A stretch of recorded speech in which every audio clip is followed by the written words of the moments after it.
একটা পাংচার, একটা হলো ফুটা, আর একটা হলো কানা। শ্বশুর যখন বিয়ের পরে শ্বশুর এসে ওর বেহাই বলছে, কই রে বেটা ওই ফুটা বদনাটা লিয়ে তো,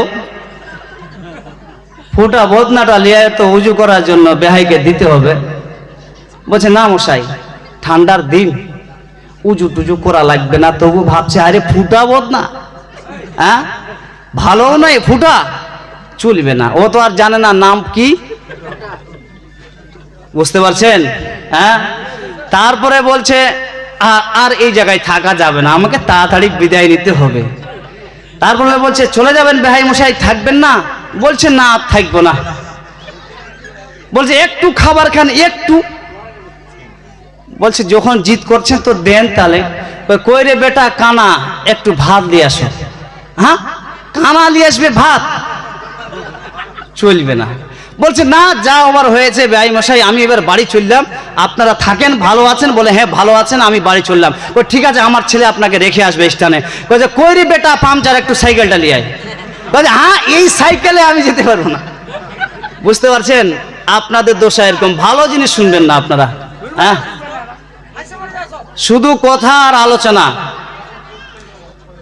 ও মায়েরা ধ্যান দিয়ে শুনবেন গো, এইভাবে যেন না হয়। হজে যাচ্ছিলেন, রাস্তায় তার বাবার ইন্তেকাল হয়েছে। রাস্তায় কিন্তু দাফন কাফনের ব্যবস্থা করার লোক পাওয়া যায় না, কিন্তু একজন উটের উপরে চড়া টুকটুক করে চলে আসলেন। আসার পরে আল্লাহু আকবার ওই জায়গাতে নামলেন। নামার পরে ওই নওজওয়ান বলছেন, কি বলছেন, আমার বাবার চেহারা কালো হয়ে গেছিল। যখন ওই ব্যক্তিটা আসলেন, আসার পরে আমার বাবার চেহারার উপরে হাত বোলাইলো, সঙ্গে সঙ্গে বাবার চেহারা সাদায় পরিণত হলো। আল্লাহু আকবার। ওই ব্যক্তিটা দাফন কাফনের ব্যবস্থা করলেন। যখন ব্যবস্থা করার পরে যাচ্ছেন, বলছেন আপনি কে গো, চিনতে পারলাম না। সেই সময় বলে আপনি জানেন না। সেই সময় বলছেন তুমি কি জানো না, তুমি কি চিনতে পারোনি? বলছে না, আমি হলাম নবী রাহমাতাল লিল আলামিন। তোমার বাবা আমার উপরে সব সময় দরুদ পড়তো, খাস করে রজব মাসে দরুদের আমল করত।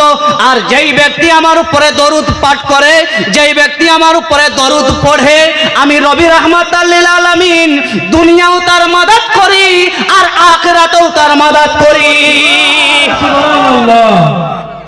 একদম টাটকা সহিহ তাফসীরের মধ্যে লিপিবদ্ধ তাফসীর রুহুল বায়ান।